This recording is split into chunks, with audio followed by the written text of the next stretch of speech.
Telugu Desam party కుటుంబ సభ్యులందరికీ నా నమస్కారాలు, స్వాగతం, సుస్వాగతం.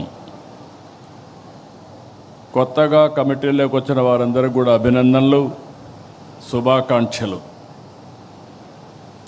4 దశాబ్దాలుగా పార్టీ కమిటీలు నియామకం చేస్తున్నాను, కానీ ఇంత కసరత్తు ఎప్పుడూ నేను చేయలేదు. ఎన్నో వడపోతలు, ఎన్నో లెక్కలు, ఎన్నో ఈక్వేషన్లు చూసి మీ అందరికీ పదవులు ఇచ్చాం. ఈ విషయం మీరందరూ గుర్తుపెట్టుకోవాల్సిన అవసరం ఉంది. సీనియర్ని గౌరవిస్తూ, కొత్త వారికి అవకాశాలు ఇస్తూ, కష్టపడిన వారికి చోటిస్తూ కమిటీలు ఏర్పాటు చేయడం జరిగింది. సీనియారిటీ, సిన్సియారిటీ, సోషల్ రీఇంజనీరింగ్తో దాదాపు 250 మందితో కమిటీలు ఏర్పాటు చేసుకున్నాం. అనుభవం, యువశక్తి, సమర్థత గీటురాయిగా పార్టీ కమిటీలు ఏర్పాటు చేశాం. పార్టీ పదవులు చేపట్టిన మీ అందరికీ మనస్ఫూర్తిగా మరొక్కసారి congratulations, all the best.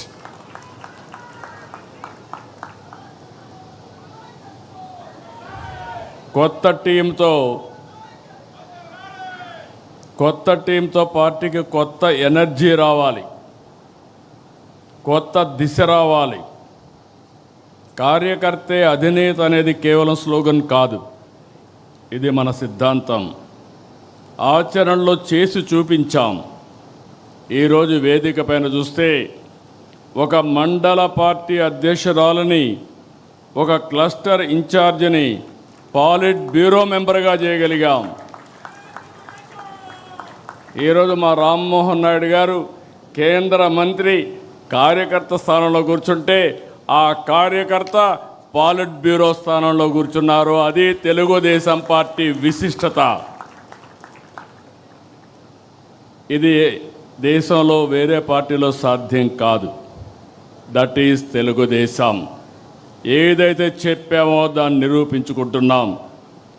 Party ఆవిర్భావం నాడు ఎంత ఫ్రెష్ లుక్ ఉందో, అది 40 ఏళ్ళు వచ్చినా అదే ఫ్రెష్ లుక్ ఇప్పుడు కూడా కనిపిస్తుంది.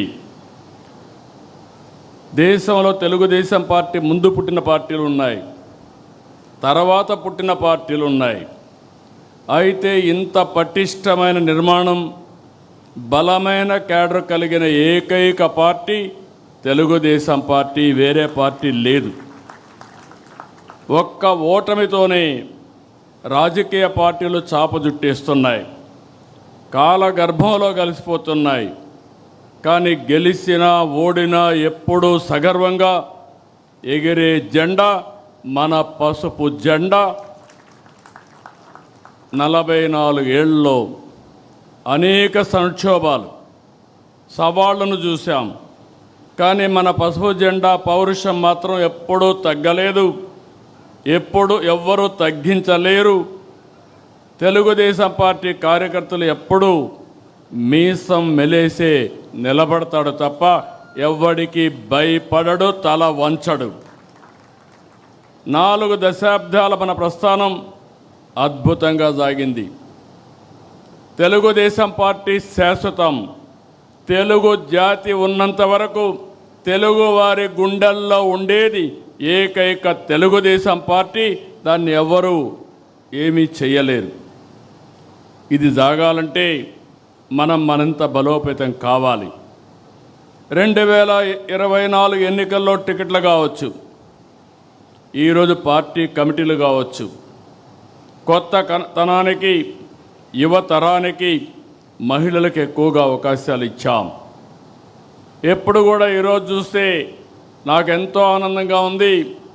ఈ మీటింగ్లో మొట్టమొదటిసారిగా మహిళలకు సముచితమైన స్థానం ఇచ్చాం. రాబోయే రోజుల్లో ఇంకా ఎక్కువ స్థానం ఇస్తాం. అందుకే కేంద్రంలో ప్రవేశపెట్టిన బిల్లును మీరు చూస్తే మహిళా రిజర్వేషన్స్ పూర్తిగా మద్దతు ఇచ్చిన ఏకైక పార్టీ మొదటి నుంచి తెలుగుదేశం పార్టీ. యువతకు, చదువుకున్న వారికి కేంద్రంలో పదవులు ఇచ్చాం, మంత్రులు చేసుకున్నాం. రాష్ట్రంలో కొత్తగా వచ్చిన వారు చాలామంది మంత్రులయ్యారు. చదువుకున్న వాళ్ళందరికీ మంత్రి పదవులు ఇచ్చి ప్రోత్సహించాం. ఈరోజు రామ్మోహన్ నాయుడు గారు, బైరెడ్డి శబరి, రాజేషి లాంటి వాళ్ళ జాతీయ ప్రధాన కార్యదర్శిగా మనం నియామకం చేసుకున్నాం. ప్రతిపక్షంలో యువ గళంలో ప్రజల్లో చైతన్యానికి, పార్టీ విజయానికి ఆ రోజు లోకేష్ దోహదం చేశారు. పార్టీ నిర్మాణం, ట్రైనింగ్ క్లాసులు సహా ప్రతి అంశంలో లోకేష్ చాలా కృషి చేశారు, నేను చూశాను. టెక్నాలజీ అడాప్షన్ మొదలుకొని కార్యకర్తలకు సంక్షేమం, 5 లక్షల రూపాయలు యాక్సిడెంట్ ఇన్సూరెన్స్ ఇచ్చిన ఏకైక పార్టీ, సమర్థవంతంగా నిర్వహించే పార్టీ తెలుగుదేశం పార్టీ. ఇటీవల గవర్నమెంట్లో చైర్మన్ ఇన్వెస్ట్మెంట్ ప్రమోషన్ కోసం అపాయింట్ చేస్తే ఏదైతే చెప్పామో 20 లక్షల ఉద్యోగాల హామీని నెరవేర్చేందుకు అనునిత్యం పనిచేస్తున్నారు. చాలా వరకు ముందుకు పోయారు. నిన్నే ఆర్సెలర్ మిత్తల్, ఎస్టర్డే గూగుల్, ఇలాంటి ప్రతిష్టాత్మకమైన కంపెనీలు, వరల్డ్ బెస్ట్ కంపెనీస్ అన్నీ ఆంధ్రప్రదేశ్కి వచ్చాయంటే అది లోకేష్ చూపించిన చొరవ అని చెప్పి కూడా నేను మీకు తెలియజేస్తున్నా. అందుకే ఈరోజు అదనంగా వర్కింగ్ ప్రెసిడెంట్ బాధ్యతలు అప్పచెప్పాం. కానీ బాధ్యతలు అప్పచెప్పినప్పుడు నేను ఒకటే చెప్తున్నా మీ అందరికీ, నేను బ్లైండ్గా ఎవరికి బాధ్యతలు అప్పచెప్పను. నా కమిట్మెంట్ ఈ రాష్ట్రం. 48 సంవత్సరాలుగా రాజకీయాల్లో ఉన్నా. అలాంటి నా కమిట్మెంటు ఈ రాష్ట్రం యొక్క ప్రయోజనాలను శాశ్వతంగా ఎవరు కాపాడతారో వారికి నేను ప్రోత్సహిస్తా, అండగా ఉంటా. అదే రాబోయే రోజుల్లో ఈ రాష్ట్రంలో మనం ఇచ్చే ఒక లెగసీ అని చెప్పి కూడా నేను మీకు తెలియజేస్తున్నా. ఈరోజు ప్రతిపక్షంలో పోరాటాలు చేస్తే జనం హర్షిస్తారు. కానీ అధికారంలో పదవి అంటే అటు ప్రజల్ని ఇటు పార్టీని మెప్పించాలి, ఒప్పించాలి, మార్పు చేసి చూపించాలి. మీ పనితీరుపై నమ్మకంతో పార్టీ ఇచ్చిన పదవికి న్యాయం చేయండి. అందరితో సమన్వయం చేసుకోండి. నిర్ణయాలు తీసుకుని పార్టీని ఎక్కడికక్కడ ముందుకు నడిపించడంలో అందరూ కూడా ముందుకు పోవాల్సిన అవసరం ఉంది. ప్రతి పోలింగ్ బూత్లోనూ మనం బలపడాలి. కొత్తగా తీసుకొచ్చిన క్లస్టర్ యూనిట్ బూత్ని మనం బలోపేతం చేయాలి. ఓట్ల శాతం పెరగాలి. మీరందరూ బ్రహ్మాండంగా పనిచేస్తున్నారంటే 2024లో వచ్చిన ఎన్నికల్లో వచ్చిన ఓట్ల కంటే ఎక్కువ సాధించగలిగితే అప్పుడే మీరు సమర్థవంతంగా పనిచేసినట్టు. ఇది మీ అందరికీ గీటు రాయి. ఇదొక ప్రతిష్టని మరొకసారి మీ అందరికీ విజ్ఞప్తి చేస్తున్నా. సవాళ్ళు ఎన్నో ఉంటాయి. 24 ఎన్నికల ముందు పరిస్థితులు, ఎన్నికల ఫలితాలు అన్నీ మీకు తెలుసు. కార్యకర్తలు, నాయకులు ఎన్నో పోరాటాలు చేశారు, ఎన్నో త్యాగాలు చేశారు, ఎన్నో ఇబ్బందులు పడ్డారు. నాకు ప్రతి ఘటన, ప్రతి ఒక్కరి పోరాటం, ఆ రోజుల్లో మిమ్మల్ని కాపాడడానికి నేను పడిన తపన నాకు అనునిత్యం నా మైండ్లో ఉందని చెప్పి కూడా నేను మీకు తెలియజేస్తున్నా. రాష్ట్ర చరిత్రలోనే విజయం మన బాధ్యతను పెంచింది. ప్రజల నమ్మకం, ఆశలు, ఆకాంక్షలు ఉన్నాయి. అందుకే ప్రతిరోజు ఒక దీక్షతో, ఒక లక్ష్యంతో, ఒక పవిత్రమైన యజ్ఞం కోసం పనిచేస్తున్నాం. వెంటిలేటర్ పైన ఉన్న ఆర్థిక వ్యవస్థని ఈరోజు కేంద్రం సహాయంతో బయట తీసుకురాగలిగాం. మన అనుభవంతో అనునిత్యం ఏ విధంగా పనిచేయగలుగుతామో పనిచేసుకుంటూ ముందుకు పోయాం. ఒక్కొక్క అడుగు వేసాం. బ్రిక్ బై బ్రిక్ బిల్డప్ చేశాం. నిలిచిపోయిన కేంద్ర పథకాలన్నీ పునరుద్ధరించాం. అప్పులను రీషెడ్యూల్ చేసి వడ్డీ రేట్లు తగ్గించాం, వ్యవస్థల్ని ఘాటిన పెట్టాం, సూపర్ 6 హామీలు నెరవేర్చాం, సంక్షేమ కార్యక్రమాలు చేస్తున్నాం, అభివృద్ధికి మారుపేరుగా ఆంధ్రప్రదేశ్ని తయారు చేశాం. ఎవ్వరికీ ఎక్కడా ఇబ్బంది లేకుండా సుపరిపాలనకు నాంది పలికాం. వాట్సాప్ గవర్నెన్స్లో ఎవ్వరు ఆఫీస్కి వచ్చే పని లేకుండా పనిచేసే పరిస్థితికి వచ్చాం. తల్లికి వందనం, అన్నదాత సుఖీభవ, స్త్రీ శక్తి, దీపం 2, దివ్యాంగ శక్తి, మత్స్యకారుల సేవలో, ఆటో డ్రైవర్ల సేవలో, నేతన్నలకు ఉచిత విద్యుత్ వంటి పథకాలు చేశాం. డిఎస్సి, మెగా డిఎస్సి నిర్వహించాం. కొత్త రహదారులు వేస్తున్నాం, ఇరిగేషన్ ప్రాజెక్టులు పరుగున పెట్టిస్తున్నాం, నీరందిస్తున్నాం. కేంద్ర సహకారంతో అమరావతి, పోలవరం పూర్తి చేస్తాం. రాబోయే 2027 గోదావరి పుష్కరాల కంటే ముందు పోలవరాన్ని పూర్తి చేసి జాతికి అంకితం చేస్తాం. అమరావతి కూడా రాబోయే 3 సంవత్సరాల్లో చేపట్టిన పనులన్నీ పూర్తి చేసి ముందుకు తీసుకుపోయే బాధ్యత తీసుకుంటాం. స్టీల్ ప్లాంట్ని మళ్ళీ రివైవ్ చేయగలిగాం. తెలుగువాడి ఆత్మగౌరవాన్ని కాపాడుకోగలిగాం. ఆ రోజు ఎన్నో ఉద్యమాలు జరిగాయి. ఆంధ్రుల హక్కు, విశాఖ హుక్కని ఆందోళన చేశారు, దాన్ని నిలబెట్టగలిగాం. అదే మరిగా ఏదైతే ఈరోజు రైల్వే జోన్ కూడా మనం శాంక్షన్ చేయించుకోగలిగాం. పెట్టుబడుల్లో నెంబర్ 1 స్థానంలో ఉన్నాం. మళ్ళీ ఒక బ్రాండ్, ఒక నమ్మకాన్ని క్రియేట్ చేయగలిగాం. ఒక నిర్దిష్టమైన లక్ష్యంతో ముందుకు పోతున్నాం. స్వర్ణాంధ్ర 2047 విజన్తో 10 సూత్రాలు పెట్టుకుని వాటిని సాధించడానికి మనం ముందుకు ప్రయాణం చేస్తున్నాం. కేంద్రం నరేంద్ర మోడీ గారి నాయకత్వంలో వికసిత్ భారత్ పెట్టుకుంటే మనం స్వర్ణాంధ్రప్రదేశ్తో ముందుకు పోతున్నాం. ప్రతి ఒక్కరికి ఇది గుర్తుండాలి. 10 సూత్రాలు మీ మైండ్లో ఎప్పుడూ ఉండాలి.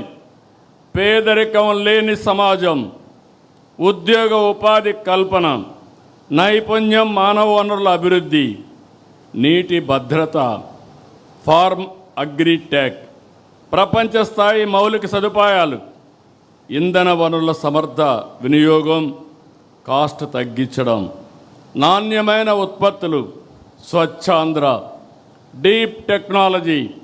ప్రతి ఒక్కరు కూడా డీప్ టెక్నాలజీతో మనం ముందుకు పోవాల్సిన అవసరం ఉంది.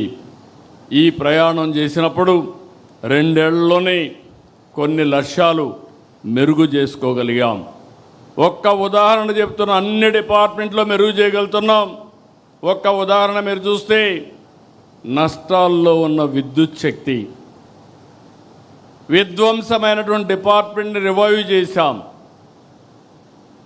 ఏదైతే ట్రూ అప్ ఛార్జెస్ తీసి 4,660 కోట్ల రూపాయలు రద్దు చేసి అది డిపార్ట్మెంటే భరించే పరిస్థితికి వచ్చాం. ఒకప్పుడు ట్రూ అప్ ఛార్జెసే కాకుండా ట్రూ డౌన్ ఛార్జెస్కి శ్రీకారం చుట్టాం. ఇంకో పక్క కరెంటు ఛార్జీలు పెంచమన్నాం, చెప్పిన మాటకు నిలబెట్టి ఒక్క పైసా పెంచకుండా 3 సంవత్సరాలు, ఇది 3వ సంవత్సరం వస్తుంది, ఆ మాటకు నిలబడ్డాం. ఇంకొక పక్కన ఆవరేజ్ ప్రొక్యూర్మెంట్ కాస్ట్ పోయిన సంవత్సరం 30 పైసలు తగ్గించాం ఒక యూనిట్కి. ఈ సంవత్సరం ఇంకొక 30 పైసలు తగ్గిస్తున్నాం. 2029కి ₹1.20 తగ్గించడానికి ప్రణాళికలు తయారు చేసుకున్నాం. ఇదొక చరిత్ర, మీరందరూ గుర్తుపెట్టుకోవాలి. ఎప్పుడు కరెంటు ఛార్జీలు పెరుగుతాయి తప్ప కరెంటు ఛార్జీలు తగ్గించే ఆలోచన ఎవ్వరూ చేయలేదు. అలాంటి ఆలోచనతో మనం ముందుకు పోతున్నాం. ఇంకో పక్కన భూగర్భ జలాలు పెంచాం, సాగులో సాంకేతిక తీసుకొచ్చాం, పోర్ట్లు, ఎయిర్పోర్ట్లు, హైవేలు పూర్తి చేసుకుంటున్నాం. ఇదే కాకుండా మన ఉత్పత్తులకు మార్కెట్ పెంచాం. 1 ఫ్యామిలీ 1 ఆంటర్‌ప్రెన్యూర్ పాలసీ తెచ్చాం. ఏఐ టెక్నాలజీ కంపెనీలు తీసుకొస్తున్నాం. భవిష్యత్తులో విశాఖపట్నం మీరు గుర్తుపెట్టుకోవాలి, ఏఐ హబ్గా విశాఖపట్నం ఏఐ పట్నంగా తయారయ్యే పరిస్థితి వస్తుంది. విశాఖపట్నం పేరే మారిపోయే పరిస్థితి వస్తుంది. ల్యాండ్ రికార్డ్స్ ఆ రోజు తీసుకొచ్చినటువంటి ఈ యొక్క ఒక చట్టాన్ని తీసుకొచ్చి ల్యాండ్ రికార్డ్స్ అని కంట్రోల్ చేయాలంటే దాన్ని రద్దు చేశాం. ఇంకొక పక్కన ఒక్క సంవత్సరం చేసిన అవకతవకలన్నీ ప్రక్షాళన చేసి క్యూఆర్ కోడ్ పెట్టి అదే మాదిరిగా ఎక్కడికక్కడ ఆధునికమైన సాంకేతికతో రికార్డ్స్ అన్నీ కూడా ప్రక్షాళన చేసి వాళ్ళందరికీ ఇచ్చే పరిస్థితికి వచ్చాం. ఇవన్నీ కూడా మీరు గుర్తుపెట్టుకోవాల్సింది నిధులు డబ్బులుండి చేయడం లేదు. చాలా సమస్యలు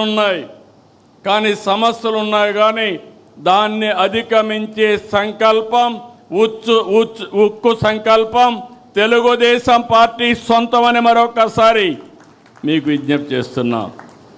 తెలంగాణలో జీతాలకు 45% రాష్ట్ర వనరుల నుంచి ఖర్చు పెడితే మన దగ్గర 99%. అంటే మనకు వచ్చే ఆదాయం జీతాలకే సరిపోయే పరిస్థితి. నేను అందుకే ఫైనాన్స్ మినిస్టర్ చెప్పాను, ఎప్పటికప్పుడు వాస్తవాలు ప్రజలకు చెప్పి ఏ విధంగా ఎకానమీని రివైవ్ చేస్తున్నాం అనే విషయం కూడా మనం చెప్పాల్సిన అవసరం ఉంది. ఆ రోజు మన గవర్నమెంట్లో సమాచారం లేదు. ఆ రోజు ఒక కమిట్మెంట్తో చెప్పాం, ఈ రాష్ట్రాన్ని బాగు చేయాలి, ఒక అభివృద్ధి కాదు సంక్షేమం కూడా చేసే సత్తా తెలుగుదేశం పార్టీకి ఉంది అని చెప్పడానికి ఆ రోజు నేను ఎన్ని ఇవ్వాలో అన్ని ఇస్తా అన్నాం. కానీ 4వసారి ముఖ్యమంత్రి మీరు గుర్తుపెట్టుకోవాలి, ఎంత లోతుకు పోతే అంత భయంకరమైన పరిస్థితి. మాట ఇచ్చాం, నిలబెట్టుకోవాలి. అభివృద్ధికి నిధులు వస్తాయి, కానీ సంక్షేమానికి మాత్రం మన వనరులే మనం ఖర్చు పెట్టుకోవాల్సిన అవసరం ఉంది. కానీ ఈరోజు మీరు చూస్తే ఒక పద్ధతి ప్రకారం మొదలు తారీఖు అంటే దగ్గర 63 లక్షల మందికి పేదల సేవలో ఉదయం ఇంటికెళ్ళి వాళ్ళకు నమస్కారం పెట్టి వాళ్ళకు పెన్షన్లు ఇచ్చే ఏకైక పార్టీ అతిపెద్ద డీబీటీ కార్యక్రమం మనం చేపట్టాం. ఈ విషయాల్లో మీ అందరిలో క్లారిటీ ఉండాల్సిన అవసరం ఉంది. భారతదేశంలో ఉండే బెస్ట్ పాలసీస్ అన్నీ కూడా అడాప్ట్ చేశాం. మనం వినూత్నమైన పాలసీలు తీసుకొచ్చాం. ప్రపంచంలో ఉండే బెస్ట్ పాలసీస్ని అక్కడుండే కెపాసిటీ బిల్డింగ్ అలాంటివన్నీ నేర్చుకోవడానికి మొట్టమొదటిసారిగా సింగపూర్కి 6 మంది మంత్రులను పంపించాం. ఎందుకంటే మనందరం గుర్తుపెట్టుకోవాలి, మనం ఏదో కష్టపడడం కాదు, తెలివితేటలతో కష్టపడాలి. ఎక్కడ బెస్ట్ పాలసీస్ ఉంటే అవన్నీ తీసుకురావాలని చెప్పి ముందుకు పోయాం. ఇవన్నీ మనం చేస్తూ నేను ఒకటే కోరుతున్నా, మనం చేసిన మంచినే కాదు, అనునిత్యం ఈ పనిలో మనం అనుసంధానం కావాలి. అదే సమయంలో అవతల వాళ్ళు చేసే కుట్రలను కూడా తిప్పుకొట్టే పరిస్థితి ఉండాలి. అదే నిజమైన రాజకీయం. అందుకే గొడ్డలి పార్టీ చేస్తున్నటువంటి చెడును కూడా అనునిత్యం ప్రజలకు చెప్పాలి. అధికారంలో ఉండగా రాష్ట్రాన్ని పూర్తిగా నాశనం చేశారు. అది చాలక ఇప్పుడు కూడా కుట్రలు చేస్తున్నారు. ఈరోజు మీరు చూస్తే ఒక కిల్లింగ్ మనస్తత్వం ఉన్న గొడ్డలి పార్టీకి ప్రజా సంక్షేమం పట్టదు, అభివృద్ధి గిట్టదు. రాష్ట్రానికి పెట్టుబడులు వస్తున్నాయంటే విమర్శలు చేస్తారు. ఒకవేళ విమర్శలు చేసిన తర్వాత ప్రజల్లో కానీ వ్యతిరేకత వస్తుందనుకుంటే మేమే తెచ్చాం, మేమే ఆలోచించామని మాట్లాడే పరిస్థితికి వస్తున్నారు. ఇంకో పక్కన ఎక్కడన్నా డబ్బులు తేవాలంటే దానికి కావాలని కంప్లైంట్స్ పెట్టి అడ్డు పెట్టే ప్రయత్నం చేస్తున్నారు. ఇంకొక పక్కన మనం చేసే అభివృద్ధి చూస్తే దేశంలో మొట్టమొదటిసారిగా 25-26లో 25.3% పెట్టుబడులు ఆంధ్రప్రదేశ్ రాష్ట్రానికి వచ్చాయంటే అది మన మీద ఉండే నమ్మకం. దీంతో వీళ్ళకి ఫ్రస్ట్రేషన్ మొదలైంది. ఎక్కడికక్కడ నిధులు రాకుండా తప్పుడు ఫిర్యాదులు చేయడం, కోర్టులో పిటిషన్లు వేయడం, ఈ కుట్రలకు కుతంత్రాలకు కాలం చెల్లింది. సమర్థవంతంగా ఎదుర్కొనే శక్తి ఎన్డీఏ గవర్నమెంట్కి ఇక్కడ ఉంది. ఇంకొక పక్కన మీరు చూస్తే ఆ పార్టీకి ఒక ఓసీడీ పట్టుకునింది. నేను మామూలుగా చెప్పడం లేదు ఈ మాట.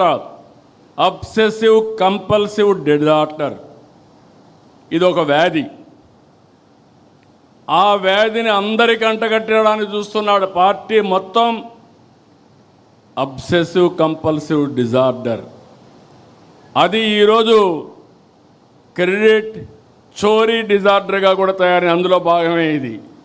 మీరు అందరూ అనుకుంటున్నారు ఒక జబ్బు ఉండే వ్యక్తి, చాలామందికి మెంటల్ ఇల్నెస్ వస్తూ ఉంది. ఇప్పుడు ఆ మెంటల్ ఇల్నెస్లో భాగమే ఓసిడి. అలాంటి వాళ్ళకు ఏది పట్టుకుంటే అదే, దేన్ని లెక్క పెట్టుకోరు. వాళ్ళ ఆశయాలకు అడ్డంగా ఎవరైనా వస్తే ఎంతకన్నా తెగాయించే పరిస్థితి వస్తుంది. వాళ్ళని ఇదే మరిగా మనం వదిలేస్తే, ఇప్పుడు జరిగిన సంఘటనలు కూడా మనం గుర్తుపెట్టుకోవాలి. మనం వదిలిపెడితే దేశానికి స్వాతంత్రం తేవడానికి మేమే ఆలోచించామని కూడా చెప్తారు. అది నమ్మతారని కాదు, వాళ్ళ మనస్తత్వం. ఇంకో పక్క మీరు గుర్తుపెట్టుకోవాలి, సింధూరుకు కూడా డ్రోన్ ఆలోచన నేనే ఇచ్చానని చెప్పే పరిస్థితికి వస్తారు. ఫేక్ ప్రచారంతో ఒక పటిష్టమైనటువంటి యంత్రాంగాన్ని ఎస్టాబ్లిష్ చేశారు. వీళ్ళు మాట్లాడతారు, వాళ్ళ పేపర్లో పబ్లిసైజ్ చేస్తారు, సోషల్ మీడియాలో విస్తృతంగా ఈ ఫేక్ ప్రచారాన్ని చేసి కడాన మనకు కూడా అనుమానం వస్తుంది, ఏంట్రా ఏమైనా జరిగిపోయిందా అని. ఆ పరిస్థితి తెస్తారు. మీరు చూడండి, పదే పదే ఎందుకు చెప్తున్నానంటే, నేనే ముఖ్యమంత్రి, బాబాయ్ హత్య, వివేకానంద రెడ్డి, నిద్రలేశాను, న్యూస్ వచ్చింది సాక్షిలో, వివేకానంద రెడ్డి గారు చనిపోయారు. ఇమ్మీడియట్గా నేను బాధపడ్డా, ఒక మంచి వ్యక్తి చనిపోయాడు అనే బాధ కలిగింది. నా పక్కన ఐజీ ఇంటెలిజెన్స్ ఉన్నాడు, డీజీపీ ఉన్నాడు, సీఎంఓ ఉంది, ఎమ్మెల్యేలు ఉన్నారు, ఎంపీలు ఉన్నారు, మంత్రులు ఉన్నారు, హోమ్ మినిస్టర్ ఉన్నారు. ఎవరు కూడా నాకు బ్రీఫ్ చేయలేకపోయారు, బిజీగా ఉన్నాం. ఆయన కూతురు ఆ రోజు అడిగింది, ఇది కేస్ స్టడీ మాత్రం మీకు అందరికీ, కూతురు అడిగింది, నాకు అనుమానం ఉంది, ముందు పోస్ట్ మార్టం చేయాలంటే అప్పుడు పోస్ట్ మార్టానికి పంపించాం. పోలీసుల్ని పెట్టుకొని సాక్ష్యాలు తారుమారు చేశారంటే, సాక్ష్యాలు లేకుండా చేశారంటే ఎలాంటి వాళ్ళో మీరు గుర్తుపెట్టుకోవాలి. పోస్ట్ మార్టంకి వెళ్తే షాకింగ్ నిజాలు, గొడ్డలతో తలంతా ఇచ్చేస్తే మొత్తం రక్తం వచ్చి కుట్లేసి అంత్యక్రియలు పంపించే పరిస్థితికి వచ్చారు.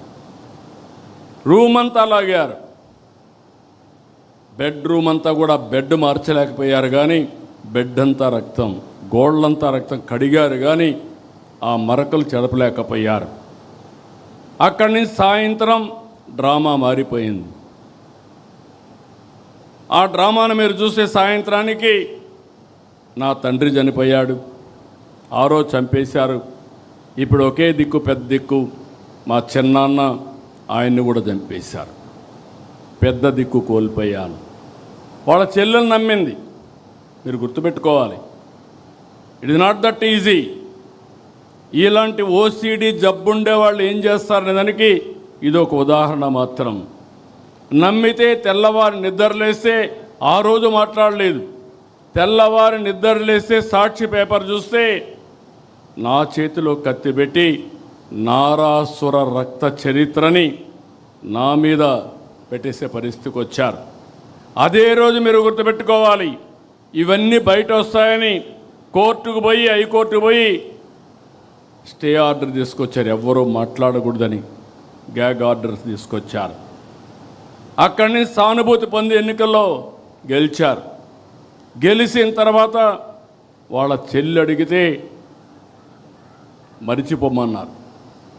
అక్కడి నుంచి ఆ అమ్మాయి రోడ్డు మీద పడి ఇప్పటికి కూడా పోరాడుతూ ఉంది. ఏం చేశారో మీరు అందరూ చూస్తున్నారు. ఇంకా కూడా న్యాయం జరిగే పరిస్థితి కనపడలేదు. ప్రజాస్వామ్య వ్యవస్థలో కొన్ని సమస్యలు ఉంటాయి. ఇదే కాకుండా ఇంకొక పక్కన చూస్తే మనం గవర్నమెంట్లో ఉన్నాం.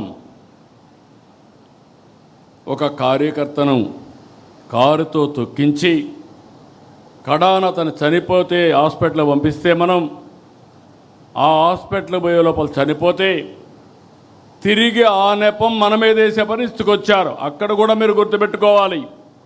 ఎవరైతే భార్య ఉందో ఆ భార్యను పిలిపించి మన మీద ఆరోపణ, ఏదైతే తను బతికించడానికి 104 అంబులెన్స్ ఉపయోగించామో ఆ అంబులెన్స్లో పోలీసు వాళ్ళు చంపేశారని తిరిగి మన మీద ఆరోపణ చేసే పరిస్థితికి వచ్చారు.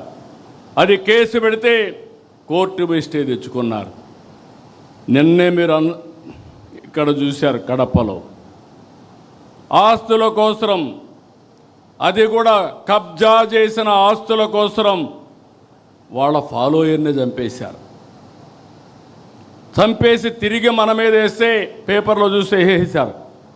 వాస్తవాలు బయట పెడితే మాట్లాడే పరిస్థితులు లేరు. దాన్ని అవాయిడ్ చేశారు కానీ ఎదురుదాడి చేస్తూనే ఉన్నారు. వాళ్ళ కుటుంబ సభ్యులతో ఇవన్నీ చేపించే పరిస్థితి వచ్చారు. నేను అందుకే మిమ్మల్ని అడుగుతున్నా, నా జీవితంలో రాజకీయాలు చేశాను, నేరస్తులతో కాదు, రాజకీయ నాయకులతో రాజకీయాలు చేశా, బేషరతుగా పోరాడా. ఈరోజు మనం చేసేది ఒక నేరస్తులతో రాజకీయం చేస్తున్నాం కాబట్టి మీ మనసులో ఎప్పుడూ అది మనసులో పెట్టుకునే పనిచేయాలి. ఆ సందేహం ఎప్పుడూ మీలో ఉండాలి. ఇంకొక పక్క కుట్రలు చేస్తారు, మన మీద వేస్తారు. మనం అభివృద్ధి చేస్తే వీళ్ళు విధ్వంసం చేస్తారు. వాళ్ళు సంపద కోసం రాష్ట్రాన్ని దోచుకుంటారు. మనం రాష్ట్రం కోసం సంపద సృష్టించడానికి అహర్నిశలు కష్టపడతాం. మంది అభివృద్ధి, వాళ్ళది అవినీతి, విధ్వంసం. ఇది పదే పదే ప్రజలకు నచ్చజెప్పవలసిన బాధ్యత మనందరిపైన ఉందని చెప్పి కూడా నేను మీ అందరికీ తెలియజేస్తున్నా. మీరు రిలాక్స్ అయితే అబద్ధమే ప్రపంచమంతా చుట్టూ వస్తుంది. ఈ విషయం కూడా గుర్తుపెట్టుకోవాలి. అందుకని మనం గుర్తుపెట్టుకోవాల్సింది, దీన్ని ఎప్పటికప్పుడు మనం చేసే పనులు చెప్పడమే కాకుండా దీన్ని సమర్థవంతంగా ప్రజలకు అర్థమయ్యేట్టుగా అప్రమత్తం చేయాల్సిన అవసరం ఉంది. ఇది ఒక పార్టీ అయితే, తెలుగుదేశం పార్టీ అంటేనే క్రమశిక్షణ. తెలుగుదేశం పార్టీ అంటే సమాజం కోసం పనిచేసే పార్టీ. టీడీపీ వ్యవస్థల్ని ప్రజల్ని ఎప్పుడూ గౌరవించే పార్టీ. కార్యకర్త నుంచి అధ్యక్షుని వరకు క్రమశిక్షణతో పనిచేసే పార్టీ. డిసిప్లిన్ అనేది మన పార్టీ మూల సిద్ధాంతం. ఈరోజే కాదు, పార్టీ పెట్టినప్పటి నుంచి కూడా అలాంటి క్రమశిక్షణతో మనం పనిచేస్తున్నాం. ఇంకొక పక్కన మనందరం గుర్తుపెట్టుకోవాల్సింది, ప్రజలతో సౌమ్యంగా ఉండాలి, ప్రజలకు అందుబాటులో ఉండాలి, ప్రజలకు ప్రభుత్వానికి వారధిగా మీరు పనిచేయాలి. మీరు తప్పు చేస్తే పార్టీకి ప్రభుత్వానికి చెడ్డ పేరు వస్తుంది. ప్రభుత్వంలో ఎవరు తప్పు చేసినా, అధికార యంత్రాంగం తప్పు చేసినా, పార్టీ నాయకత్వం తప్పు చేసినా, నాయకులు తప్పు చేసినా, కార్యకర్తలు తప్పు చేసినా ఆ చెడ్డ పేరు మనకే వస్తుంది. నేను చాలా స్పష్టంగా మిమ్మల్ని అందరినీ కోరుతున్నా. ఈ మధ్య కొన్ని సంఘటనలు జరిగాయి. నేను చాలా బాధపడ్డాను నా జీవితంలో. ఎందుకంటే నేను ఒక యజ్ఞం మారిగా చేస్తే అవతల వాళ్ళు రాక్షసుల మారిగా యజ్ఞాన్ని భంగం చేయాలనుకుంటే, మన వాళ్ళు కూడా సరిగా ప్రవర్తించకపోతే దానివల్ల మనకు నష్టం జరుగుతుంది. అన్నీ ఉండి మనం ముందుకు పోవడం లేదు. నా రాజకీయ జీవితంలో మొట్టమొదటిసారిగా పెను సవాళ్ళని నేను ఎదుర్కొంటున్నా. ఆర్థిక ఇబ్బందులు, కదలలేని పరిస్థితి అన్నీ ఉన్నాయి. కానీ ప్రజలు మాత్రం ఒక మంచి పని చేశారు. అవతల వాళ్లకు ప్రతిపక్ష హోదా ఇవ్వకుండా 94% స్ట్రైక్ రేట్ ఇచ్చారంటే ఇది ఒక చరిత్రని మరొకసారి మీ అందరికీ తెలియజేస్తున్నా. ఇక్కడే మీరు చూస్తే మీలో కూడా ఒక ఆలోచనలు రావాలి. ఈరోజు మనందరం కూడా ఎన్డీఏలో ఉన్నాం. తెలుగుదేశం పార్టీ ఉనికిని కాపాడుకోవాలి, ఎన్డీఏ ఐకమత్యాన్ని కాపాడాలి. అందుకే మీరు వాచ్ చేస్తూ ఉంటారు. నేను కానీ పవన్ కళ్యాణ్ గారు కానీ ఎక్కడికక్కడ కనపడినప్పుడు లేకుంటే ఎప్పటికప్పుడు ఆ రిలేషన్స్ మెయింటైన్ చేస్తాం. ఆ మెసేజ్ని రాష్ట్ర ప్రజానీకానికి ఎప్పటికప్పుడు ఇస్తాం. కార్యకర్తలకు నాయకులకు సంకేతాలు ఇస్తున్నాం. అదే మరి కేంద్రం, మనం ఎన్డీఏలో భాగస్వాములం. ఇక్కడ ఎన్డీఏ ఉంది, ఢిల్లీలో ఎన్డీఏ ఉంది. అందుకే ఏ విధంగా మనం ప్రవర్తించాలనో, మనం ఏ ప్రవర్తన వల్ల కూడా అటు కేంద్రానికి ఇటు రాష్ట్రానికి చెడ్డ పేరు రాకూడదని అనునిత్యం మనం పనిచేస్తున్నాం. అందుకే ప్రధానమంత్రి గారిని గౌరవించడం, అదే మరి కొండే ఎన్డీఏ పార్టీస్ని ఎక్కడికక్కడ సమన్వయం చేసుకోవడం ముందుకు పోతున్నాం. ఈ స్ఫూర్తి మంత్రులకు కానీ జిల్లాల్లో కానీ గ్రామం వరకు కొనసాగాలి.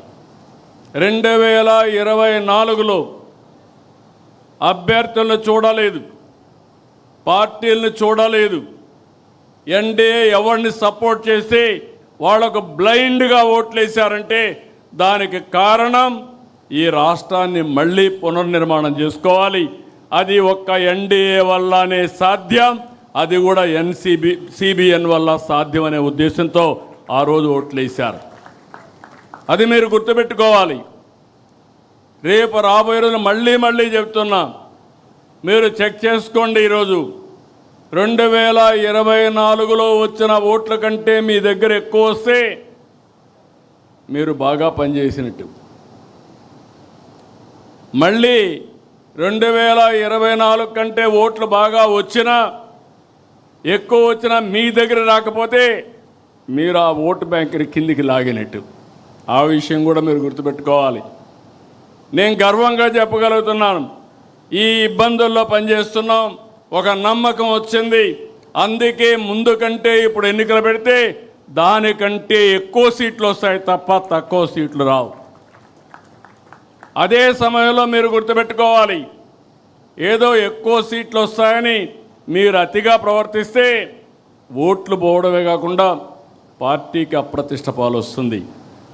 అవసరమైతే నేను ఒకటే చెప్తున్నా, గతంలో పాలకుల యొక్క గర్వాన్ని చూశాం, అహంకారాన్ని చూశాం, ప్రజలు ఏ విధంగా బుద్ధి చెప్పారో చూశాం. ఇంట్లో నుంచి బయట రాలేకపోయాం, హామీలు మాట్లాడాం. కడాన కొంతమంది సైలెంట్ అయిపోయారు. కానీ ఆ రోజు ఈరోజు వీరోచితంగా పోరాడింది తెలుగుదేశం పార్టీ కార్యకర్త పోరాడారు, నాయకులు పోరాడారు. దాన్ని కాపాడుకుంటూ వచ్చాం. అందుకే మళ్ళీ నేను రిమైండ్ చేసేది, ప్రజల పట్ల గౌరవంగా ఉందాం. బూతులు, వివాదాలు, దాడులు, గొడవలు, సెటిల్మెంట్లు ఇవి మన దగ్గరికి రాకూడదు. మొన్నటి వరకు మిమ్మల్ని ప్రజలంతా కూడా పెద్ద ఎత్తున సహకరించారు, మీ మీద ఒక నమ్మకం పెట్టుకున్నారు. ఈరోజు ప్రజలు మిమ్మల్ని కూడా వాచ్ చేస్తున్నారు, ఒక కన్నేసి పెట్టారు. మీ ప్రవర్తన చూస్తున్నారు, మీరు చేసే పని చూస్తున్నారు, మీరు ఎవరితో కలుస్తున్నారో అవి కూడా చూసే పరిస్థితికి వచ్చారు. ఈ విషయాలు మీరు గుర్తుపెట్టుకోవాల్సిన అవసరం ఉంది. ఎవరైనా అధికారం ఉందని ఎగో ప్రదర్శిస్తే భవిష్యత్తులో నష్టపోయేది మీరు, పార్టీ. అందుకనే మళ్ళీ కోరుతున్నా, చిన్నపాటి కలహాలు కూడా రాకూడదు. ఫ్లెక్సీల దగ్గర, ఫోటోల దగ్గర, కుర్చీల దగ్గర. నేను I'm very clear on that. ఎవరో ప్రధానమంత్రి వస్తే నన్ను సెక్యూరిటీ పక్కకు దోస్తాడు, అతనికి తెలియదు, అతను డ్యూటీ ఆయన చేస్తాడు. దానిపైన నేను ప్రధానమంత్రి గారి దగ్గరికి వస్తే నన్ను చేశారనుకుంటే తప్పు అవుతుంది. ఈ విషయాలు మీరు గుర్తుపెట్టుకోవాలి. నేను చాలాసార్లు చూస్తున్నా ఇవన్నీ. అందుకే మళ్ళీ మీ అందరికీ చెప్తున్నా, ఈ యొక్క మీరు సత్ప్రవర్తన కింది వాళ్ళకు కూడా నేర్పించాలి. We are not only individual leader by virtue of your position మీకు వల్నరబిలిటీ ఎక్కువ ఉంటుంది. ఒక మంత్రి, కేంద్ర మంత్రులు తప్పు చేస్తే నేషనల్ ఇంటర్నేషనల్ మీడియాలో హెడ్లైన్స్ వస్తాయి. రాష్ట్ర మంత్రులు తప్పు చేస్తే రాష్ట్రం జాతీయ స్థాయిలో హెడ్లైన్స్ వస్తాయి. ఏదైనా ఒక ఎమ్మెల్యే కానీ ఒక ఎంపీ తప్పు చేస్తే అదే స్థాయిలో ప్రొజెక్షన్ వస్తుంది. ఈ విషయాలు మనం గుర్తుపెట్టుకోవాల్సిన అవసరం ఉంది. అందుకనే నేను కూడా అనునిత్యం పనిచేయడమే కాకుండా పార్టీ క్రమశిక్షణ కాపాడడానికి కూడా అన్ని విధాల ముందుకు పోతామని చెప్పి కూడా నేను మీకు తెలియజేస్తున్నా. త్వరలో స్థానిక సంస్థల ఎన్నికలు వస్తాయి. చేసిన అభివృద్ధి చెప్దాం, తెచ్చిన మార్పు చెప్దాం, పడిన కష్టాన్ని వివరిద్దాం, దేనికోసం కష్టపడ్డామో ఇవన్నీ చెప్పి కానీ మనం ముందుకు పోగలిగితే నాకు అనుమానం లేదు రాబోయేది వన్ సైడ్ ఎలక్షన్స్ ఉంటాయి. 2024 అసెంబ్లీ కంటే మెరుగైన ఫలితాలు చూడబోతున్నామని మీ అందరికీ తెలియజేస్తున్నా. మళ్ళా అభ్యర్థుల ఎంపికలో మీరు తప్పు చేస్తామంటే మాత్రం కుదరదు. ఏది కూడా ప్రతి ఒక్కటి కూడా నిష్ఠతో చేయాలి, మనసు పెట్టి చేయాలి, భవిష్యత్తు కోసం పనిచేయాల్సిన అవసరం ఉంది. కొంతమంది అనుకుంటున్నాం ఏదో మేము అయిపోయాం, ఎమ్మెల్యే అయిపోయాం, మంత్రులు అయిపోయామని. 2 ఏళ్ళు అయిపోయింది, 3 ఏళ్ళ మళ్ళా ఎలక్షన్స్ వస్తాయి. మీకు అందరికీ గుర్తుపెట్టుకోవాలి, వన్ టైం ఉండాలంటే ఒక ఆలోచన, శాశ్వతంగా ఉండాలంటే ఇంకొక ఆలోచన. శాశ్వతంగా ఉండాలంటే శ్రమపడ్డాలి. ఏమైనా పర్వాలేదు, పార్టీ ఏమైనా పర్లేదు, పార్టీ మీద ఉంటే నేను గెలుస్తానంటే మాత్రం కుదరదు. ఈ విషయం మనందరికీ గుర్తుండాల్సిన అవసరం ఉంది. దయచేసి ఇక్కడ పిలిచింది కూడా ఈరోజు నేను ఎంపీలని పిలిచాను, ఎమ్మెల్యేలను పిలిచాను, నేషనల్ పార్టీ ఎగ్జిక్యూటివ్స్ కానీ కార్యవర్గాన్ని అందరిని పిలిచాం, రాష్ట్ర పార్టీ కార్యవర్గాన్ని పిలిచాం. అందరం కూడా ఈ రోజు నుంచి మనస్పర్ధలు లేకుండా అందరం కూడా ఒక పద్ధతి ప్రకారం పనిచేసే పరిస్థితి రావాలి. అన్నింటికంటే ప్రజాహితమే ద్వేయంగా మనం పనిచేస్తే ఈ సమస్యలు ఉండవు. ఎంపీలు ఎమ్మెల్యేలు కలిసి పనిచేయాలి. ఎమ్మెల్యే ఆ కాన్స్టిట్యున్సీలో ఉండే కమిటీలతో కలిసి పనిచేయాలి. ఎంపీ పోయినప్పుడు నేను చూస్తున్నప్పుడప్పుడు ఎమ్మెల్యేలు నేను చెప్పినప్పుడే నువ్వు రావాలనడం, అదే మరి ఎమ్మెల్యేలంతా కూడా కార్యకర్త నా మాటలు వినకుండా నా పర్మిషన్ లేకుండా చేయకూడదని చెప్పడం, ఆదేశాలు ఇవ్వడం. అంటే ఈయన పర్మిషన్ లేకపోతే మండల పార్టీ ప్రెసిడెంట్ పనిచేయకూడదు, క్లస్టర్ పనిచేయకూడదు, యూనిట్ పనిచేయకూడదు. ఒకవేళ ఎంపీ వచ్చినా అక్కడ ఎవరు ఈయన రిసీవ్ చేసుకోకూడదు ఆయన చెప్పే వరకు. ఇది మంచి పద్ధతి కాదు. ఒకప్పుడు తెలుగుదేశం పార్టీ ఒక ఉన్నతమైన సాంప్రదాయాలతో, ఒక మండల పార్టీ ఎన్నిక ఎమ్మెల్యేకి సంబంధం లేదు, ఆ మీటింగ్లో ఆయన ఉండడు. అందరినీ కూర్చొని సెలెక్ట్ చేసి ఎవరైతే మండల పార్టీ ప్రెసిడెంట్ ఉన్నాడో ఆ పార్టీ అధ్యక్షుడితో ఆయన పనిచేయించుకోవాలంతే. అలాంటి సాంప్రదాయాలు ఉండే పార్టీ అందుకే ఈరోజు నిలబడింది. లేకపోతే ఇంకోటి కూడా చెప్తున్నా, మీరందరూ గుర్తుపెట్టుకోవాలి, తెలుగుదేశం పార్టీ కార్యకర్తలు మాతో ఉంటారనుకుంటారు. మీరు అధికారంలో ఉన్నంత వరకు ఉంటారు, టికెట్ ఇస్తే మీతో ఉంటారు, టికెట్ ఇవ్వని మరుక్షణం తెలుగుదేశం పార్టీతో ఉంటారు, ఆ జెండాకే పనిచేస్తారు. నేను చాలా ఎన్నికల్లో చూసా, నాట్ 1 or 2 ఎలక్షన్స్, 9 ఎన్నికల్లో చూసా, 45 ఏళ్ళుగా చూస్తున్నా. అది తెలుగుదేశం పార్టీ కార్యకర్త యొక్క విశిష్టత అని చెప్పి కూడా నేను మీకు తెలియజేస్తున్నా. ప్రజా సమస్యలు పరిష్కారం చేయడంలో కూడా మనం చాలా వరకు జాగ్రత్తగా ఉండాలి, ఓపికగా తీసుకోవాలి. ఇక్కడ కానీ జిల్లాల్లో కానీ మీరు ఇవన్నీ తీసుకొని ఎక్కడికక్కడ ఇవన్నీ పరిష్కారం చేయాలి. ఇంకొక పక్కన మనం పెట్టే కార్యక్రమాలన్నీ ఏదైనా చిన్న చిన్న సమస్యలుంటే దాన్ని ఇంకా ఏ విధంగా ఇంప్రూవ్ చేయగలుగుతామో దానికి కూడా మీరు దోహదం చేయాల్సిన అవసరం ఉంది. ప్రతి ఒక్క నాయకుడిని ఈరోజు మిమ్మల్ని ఒకటే కోరుతున్నా, మన వల్ల పార్టీ ప్రతిష్ట పెరగాలి.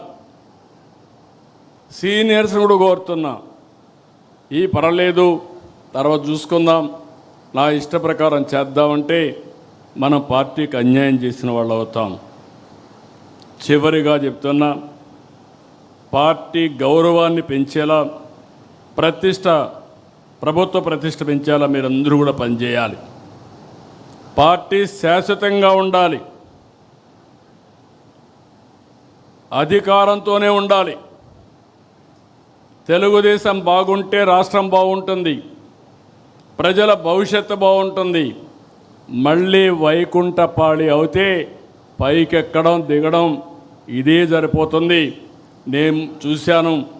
ఇదే కానీ 2014 నుంచి 19 వరకు కానీ కంటిన్యూ అయినట్టు 19, 24 కానీ ఉంటే ఆ రోజే పోలవరం పూర్తయ్యేది, అమరావతికి ఒక షేప్ వచ్చేది, రాష్ట్రం నెక్స్ట్ లెవెల్కి వెళ్ళేది. ఒక చిన్న ఉదాహరణ చెప్తున్నాను. విభజన జరిగింది, తెలంగాణకు మనకు వనరులు చూసాం. ఆ రోజు 58% ఆంధ్రప్రదేశ్ జనాభా, 42% తెలంగాణ జనాభా. వాళ్ళ ఆదాయం 55%, మన ఆదాయం 45%. అక్కడి నుంచి మనం కష్టపడి 5 ఏళ్లలో చిన్న రాష్ట్రం, డెవలప్ అయిన రాష్ట్రం హైదరాబాద్ ఉంది. కానీ వాళ్ళకంటే 2% పెంచాం. మనం 47%కి వచ్చాం, వాళ్ళు 53%కి వచ్చారు. 5 ఏళ్ళు ఈ పాలనలో మీరు చూస్తే ఈరోజు వాళ్ళు 60%కి అయ్యారు, మనం 40%కి వచ్చాం. సో విభజన రోజు ఉండే దానికంటే 5% తగ్గించేశారు, వాళ్ళు 5% పెరిగారు. మనం ఉన్నప్పుడు ఆ గ్యాప్ని 2% పెంచి 6% చేస్తే ఇప్పుడు 20% అయిపోయింది. 20% వనరుల్లో వాళ్లకు మనకు వ్యత్యాసం ఉందంటే ఒక ప్రభుత్వం యొక్క పరిపాలన, ఆ ప్రభుత్వం యొక్క విధ్వంసం, ఈ విషయాలు మీరు గుర్తుపెట్టుకోవాల్సిన అవసరం ఉంది. ఇది పదే పదే మీరు స్టడీ చేయాలి, మీరు అర్థం చేసుకోవాలి. మీరందరూ కూడా చాలా బిజీగా ఉంటాం, నేను కూడా బిజీనే. కానీ వీడికి వచ్చినప్పుడు నేను ఏం మాట్లాడాలని ఆలోచించుకొని వచ్చా, కానీ మీరు అది కూడా ఆలోచించకుండా మాట్లాడతారు. అది ప్రమాదం. This is where I'm asking all of you. దృష్టి పెట్టండి, మీరు ఆలోచించండి. ఫైనల్గా ఒకటే చెప్తున్నా, ఈరోజు ప్రమాణ స్వీకారణ మీరు చూశారు. 2047కి తెలుగు జాతిని నెంబర్ 1 చేయాలనేది మనందరి లక్ష్యం, మనందరి సంకల్పం. అది ఒక్క తెలుగుదేశం పార్టీతోనే సాధ్యం. మళ్ళీ ఇక్కడ విజ్ఞప్తి చేస్తున్నాం, మీ అందరికీ కూడా చెప్తున్నాను. ఎవరికి కొంతమంది అడుగుతున్నారు, నా పర్మిషన్ లేకుండా పదవులు ఇవ్వకూడదని కూడా ఇంకా అలాంటి ఆలోచనలు ఉన్నాయి పార్టీలో. ఎవ్వరి పర్మిషన్ ఉండదు. ఎవడు బాగా పనిచేస్తే వాడికే దండేస్తాం తప్ప ఎవరి పర్మిషన్ ఉండవు. పార్టీ ఎవరిని నియమిస్తే వాళ్ళకు అండగా నిలబడడం, వాళ్ళతో కలిసి పనిచేయడం మీ బాధ్యత, మనందరి బాధ్యత, నా బాధ్యత కూడా. ఇంకా విధానాన్ని రూపకల్పన చేసుకుందాం. ఏ విధంగా అవార్డు వాళ్ళని గుర్తించాలో చేద్దాం. మీ గౌరవం పెరగాలంటే మీ నియోజకవర్గం బలంగా ఉండాలి. మీ నియోజకవర్గం బలహీనపడి మీరు బలపడాలంటే, మీ గౌరవం పెరగాలంటే పెరగదని చెప్పి కూడా నేను మీకు తెలియజేస్తున్నా. నేను బ్లంట్గానే చెప్తున్నా. ఈరోజు ఏమనుకోవద్దండి, మనసిప్పి మాట్లాడాలి. మనసిప్పి మాట్లాడకపోతే మీరు ఏమనుకుంటారంటే ఎవరైనా పని చేయకపోయినా నాకు గౌరవం ఇవ్వమంటారు, నేను ఫస్ట్ నుంచి ఉన్నాను నాకు గౌరవం ఇవ్వమంటారు. కావాలంటే మా ఇంటికి పిలిచి ఒక కాఫీ ఇస్తాను, కానీ పార్టీ కోసం పనిచేసిన వాళ్ళకే గుర్తింపు ఉంటుంది. నేను వెరీ క్లియర్. నా ఫ్రెండ్ అయినా లేకుండా నా ఇంట్లో దగ్గరగా ఉన్న రేపు ఎవరైనా సరే వేదిక పైన ఉండేవాళ్ళు కానీ కింద ఉండేవాళ్ళు కానీ అందరికీ ఒకటే రూల్ వర్తిస్తుంది. సమర్థత, పార్టీకి లాయల్టీ, రాష్ట్రానికి ఉపయోగపడే నాయకత్వానికి నేను అండగా ఉంటానని మరొక్కసారి తెలియజేసుకుంటూ, ఈరోజు ఈ మీటింగ్లో మిమ్మల్ని అందరినీ చూశాను, చాలా సంతోషం. నేను చాలామందికి పదవులు ఇచ్చినప్పుడు కొంతమంది చూడకుండా కూడా ఒకసారి పిలిచి రాష్ట్రం అంతా ఎతికాను. ఒకరోజు ఒక 6 గంటలు ఎమ్మెల్యే సీటుకు ఎంపీ సీటుకి ఇంత ఎక్సర్సైజ్ చేయాల. ఒక పాలిట్ బ్యూరోకి ఇవ్వాలంటే చాలా రోజులు ఎక్సర్సైజ్ చేశాను డేటా ఉన్నప్పటికీ. చేసిన తర్వాత ఎవరున్నారంటే మన విజయనగరం నుంచి మండల పార్టీ అధ్యక్షుడిగా గజపతి నగరంలో పనిచేసిన అమ్మాయి కనపడితే ఆ అమ్మాయిని ఫస్ట్ టైం నేను చూశాను. ఎప్పుడు ఇవ్వాలని నిర్ణయం చేసిన తర్వాత పిలిపించాను. మంగళగిరిలో ఒక క్లస్టర్ ఇన్ఛార్జ్ బ్రహ్మాండంగా పనిచేస్తే ఆ క్లస్టర్ డేటా తెప్పించిన తర్వాత చూస్తే ఇక్కడే ఉన్నాడంటే అతన్ని పిలిపించి మాట్లాడారు.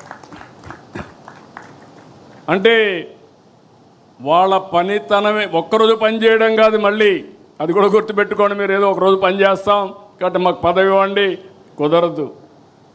ఎవరికి అప్పచెప్పిన బాధ్యత ఆ క్లస్టర్లో అతిపెద్ద మెజార్టీ తెచ్చాడు.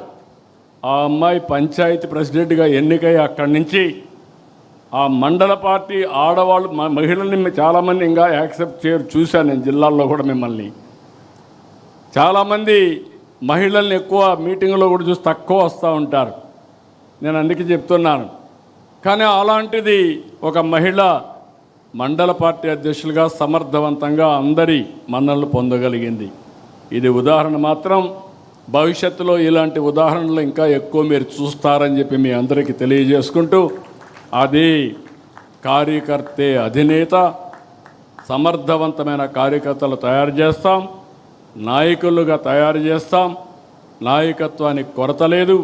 ఆ విషయం గుర్తుపెట్టుకోవాల్సిందిగా మరొక్కసారి అందరినీ కోరుకుంటూ, మళ్ళీ ఒకసారి ఉండే ఎమ్మెల్యేలందరినీ కోరుతున్నా.